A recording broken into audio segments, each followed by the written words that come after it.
Hello, brilliant minds. In the first episode of our Global Flood series, we explored the Younger Dryas, a time when research suggests massive floods may not have taken millennia, but just days or weeks to reshape entire landscapes. The driving force behind those events? Glacial lake outburst floods, or GLOFs for short. If you haven't seen that one yet, make sure to check out the deep dive. But today, we're fast forwarding right into our century, the 2000s, because what good is history if we don't use it to understand the present?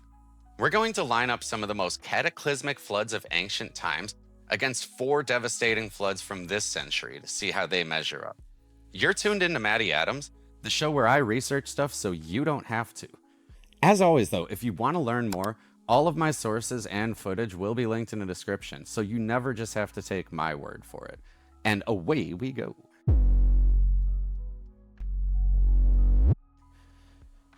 If your mind works anything like mine, when you learned about glacial lake outburst floods during the Younger Dryas, your first thought was something like, well, the world is getting warmer today. Doesn't that mean we would be at risk for another massive outburst flood? Perhaps in the Himalayas, Alaska, or Greenland? Well, that's exactly where my mind went, and that's exactly what I intend on looking at in this video. But first, let's take a look at the Milwaukee flood of August 2025 as kind of a control, as it didn't require hurricane or monsoon winds or glacial flooding. So on the weekend of August 9th to 10th, 2025, some parts of my hometown of Milwaukee received as much as 13 inches of rain within a 24-hour period. It's what motivated me to make part 2 of this video. I was actually at State Fair that day just hours before the parking lot was flooded over the top of people's cars, and I was really fortunate to get out when I did. Milwaukee's not on an ocean, it's not near any glaciers, so it doesn't get hurricanes or glacial meltwaters. How the heck gets so much rainfall in one day? At the risk of sounding like a meteorologist, moisture from the Gulf combined with moisture from the Great Lakes, and the jet stream pattern was blocked, making the storm stall over the city for an extended period of time. Much like how Hurricane Harvey parked itself over Houston in 2017, dropping 40 to 60 inches of rain in some places, but obviously this wasn't a hurricane or a tropical storm. It was labeled as once-in-a-century flood, but floods like this are happening more and more, pointing at permanent changes in the jet stream's patterns. It's not just Milwaukee. New York City, New Jersey, Texas, New Mexico, China, Pakistan, and more have all been hit with catastrophic flash floods in the past year. Different continents, different climates, but the same story. Storms are stalling, skies are dumping, and the so-called once-in-a-century is starting to seem like more like once in a decade. Now, let's move on to some glacier-driven floods and monsoon plus glacier-driven floods. And we're going to compare them to the glacial outburst floods that likely formed Lake Missoula, Lake Agassiz, the Black Sea, and more that we talked about in part 1. So, let's hop over to the Alps here. In Blatten, Switzerland, the Birch Glacier just recently got hammered by a massive rockfall. It was already hanging precariously on the side of a cliff, likely ready to fall at any time, and the weight of the rockfall snapped it, sending an avalanche of rock and ice thundering down the valley. It buried about 90% of the village, unfortunately, left one person missing, and even worse, the debris dammed up the Lanza River. So now, on top of the avalanche, you've got a temporary lake that's backing up behind unstable rubble. And over time, the water did carve through the debris and make its way downstream for secondary flooding. But luckily, this was a known risk, so the villages downriver were already evacuated. But that's the thing about water. It may be slow sometimes, but it will continue to take the path of least resistance. It'll flow where it wants to, when it wants to, and there's usually very little that we can do to stop it. So you've got to really love the algorithm sometimes. I mean, sure, it's kind of annoying when I'm talking to my girlfriend about yoga and all of a sudden I'm getting ads for leggings.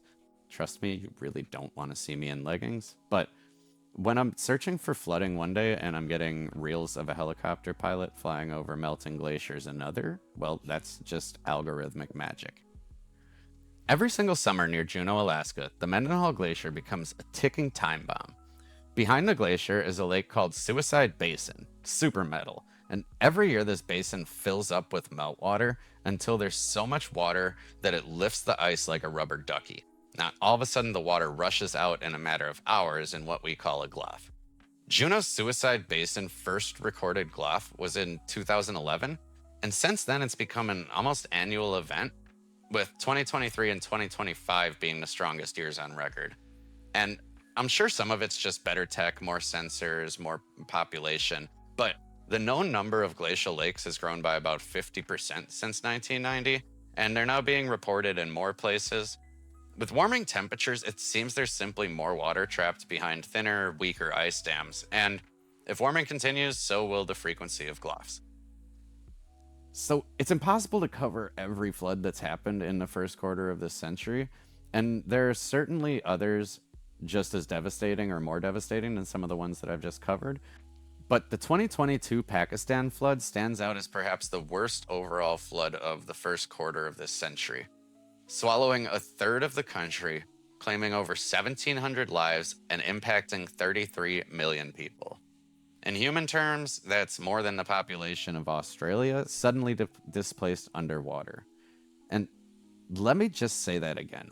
1/3 of a pretty dang large country was covered in water, the equivalent of all of Arizona or Italy.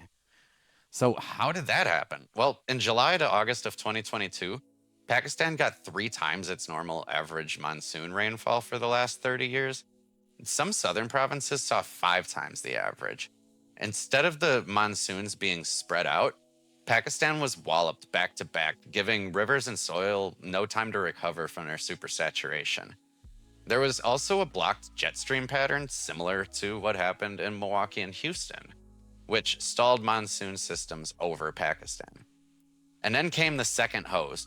In early summer 2022, Pakistan's northern mountains saw record spring heat. There are more than 3,000 glacial lakes in existence in the Himalaya Karakoram ranges, and many became unstable in 2022. Dozens of small gloughs were recorded, continuing to feed the already overflowing rivers. It's as if the roof of your house was covered with snow, but it's 40 degrees Fahrenheit, and it's being pounded by rain, and you're standing right under the ground. That's the big picture. The Ice Age gave us glacial megafloods that reshaped continents, and today we're seeing their modern echoes. Not on the same geologic scale, but just as catastrophic for the people living through them. Maybe more so given our high population today. From stalled storms in Milwaukee, to avalanches in the Alps, to annual glacier dam bursts in Alaska, to the monsoon glacier monster in Pakistan, the triggers are different, but the story is the same. When water moves where we think it shouldn't, humans pay the price. The Younger Dryas taught us that floods can literally carve new worlds. Today's floods remind us that we're still living in a flood age. Only now it's our infrastructure, our cities, and our lives being carved out. The only question is whether we'll adapt faster than the water rises. But what about the floods that blurred the line between history and myth? Our next episode, we're going to be rewinding a few thousand years to ancient Mesopotamia, where a deluge so massive it may have inspired the story of Noah's Ark, the Epic of Gilgamesh, swept across the cradle of civilization. Were these just campfire tales or religious doctrine, or did real floods forge legends that echo even today? That's where we're heading in part 3. So this has been MattyAtoms. I hope you learned something today, and I hope you learned something new each and every day. Peace.